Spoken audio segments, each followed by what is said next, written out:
slamming doors in our faces, telling us no, telling us it couldn't happen, no one believing in this vision. And here we are, and I'm really getting tattooed in the space that we own. It's insane, man. This is literally our dream come true. It's awesome, man. At the beginning, when we started looking, and you wanted this spot in particular, and everyone said it was impossible. This spot damn sure did not look how it does now.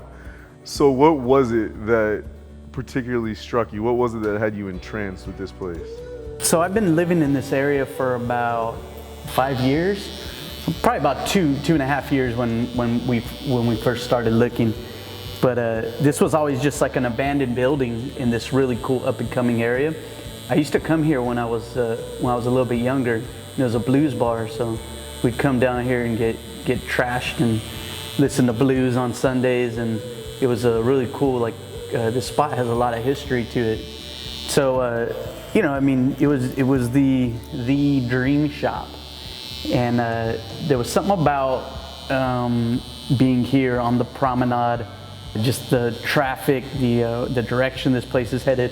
I daydream a lot, and I saw a vision here, and I was thinking that's where I want to be. And how well does this sync up with what that vision was? It's come to fruition, you know, with your help, obviously, and the help of a lot of other people, and the hard work that we put in. That this is exactly what we are, where we were supposed to be today, because of, you know, we just kept reaching for it. And your dream is now reality. Yes, sir. Now tattooing one of my besties and my business partner in the tattoo shop. That's halfway done, but we're almost there. It's weird that being a lawyer was the vehicle that really started you and I's relationship, because now I was the one person with the skill set that could make your dream come to life with the studio.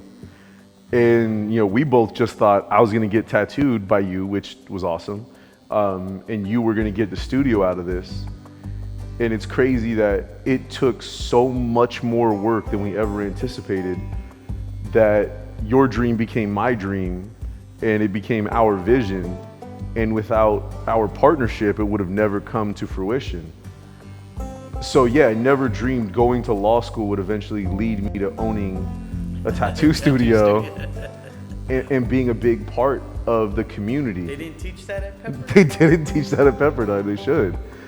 Life changed the day that I walked out to get coffee and happened upon you on First. Luckily, I'm really glad I didn't give you the option but being my friend.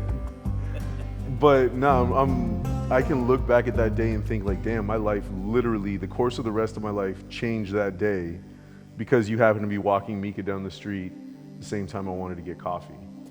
And I've done well as a lawyer, and it has bored the living hell out of me every single day. And you gave me a challenge that I was able to sink my teeth into, and it took every bit of skill I had to get us to this place. But I'm inspired every day by what we have going and what we're building, not just, you know, our partnership and our friendship, you know, the studio, all the dreams that we have going forward. I mean, that is finally something that passion and owning a business and all of those things all come into play. And I'm thankful for everything. I'm thankful for the friendship, thankful for the partnership. Wait till you start dealing with artists, you ain't gonna be thanking me that much. That's your job, shit. Take my ass back to the law firm. Put my chest pubes down on my ball front. I want this to make the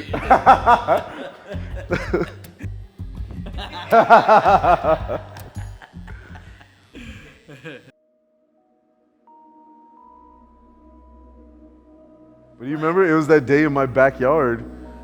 We were hanging out. We called Jen too. We called Jen Garcia to talk to her.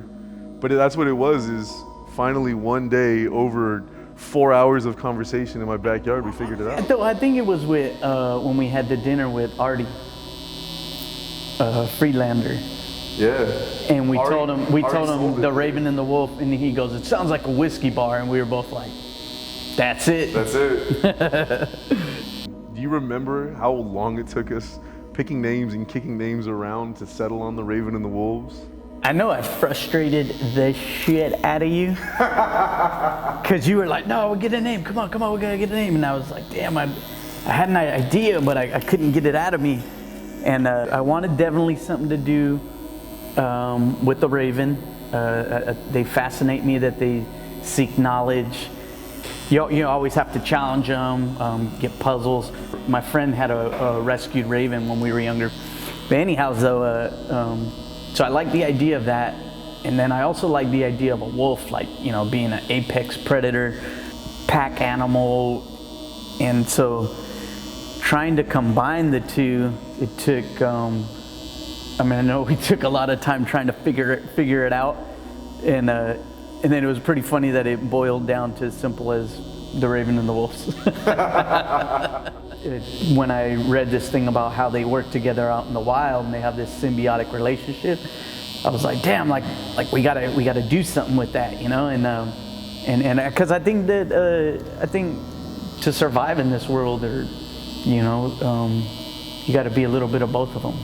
I feel like I've done pretty good for myself with the tattoo world, and I felt like it's time to give back. So I wanted to do the idea of some old bulls helping out and guiding, mentoring, and whatnot, some younger guys. And I think the idea of us always seeking knowledge, you get the Raven, and then the idea of you have to be hungry, you gotta have a hunger and you gotta go out and get it, are the wolves. And so those, a little bit of the younger cats, and that's my idea behind this shop, and why I think that you need to be a little bit of both and make them work both together. Is why we came up with Raven and Wolves. You have built yourself quite the pack here too. We have a really good crew of guys that are working here that are veterans. Obviously left some really good marks for themselves in the tattoo world. We have Alan Padilla, Sergio Sanchez, Darren Hall, Ricardo Avila, Joey Zezueta. He came and joined us. He's like a young, hungry Thundercat. Also, Casper, who owned a shop in Huntington Beach, came to join us as well, which is kind of cool. The idea of like a older dude. He's still hungry, He's out and getting it. And so so we got a good crew here. We have Haley doing some microblading, and then Juliet is like the pack leader, holding it down, which I know she doesn't like doing, but She keeps us all alive. she keeps us alive. I have some big dreams for where we can take the tattoo industry even further. We've watched it evolve from cholos in garages to really like a fine art. We're in the Natural History Museum now. And now I think we're still just on the arc of the evolution. I think this can really, really go far with all of our combined efforts, starting with the Raven and the Wolves.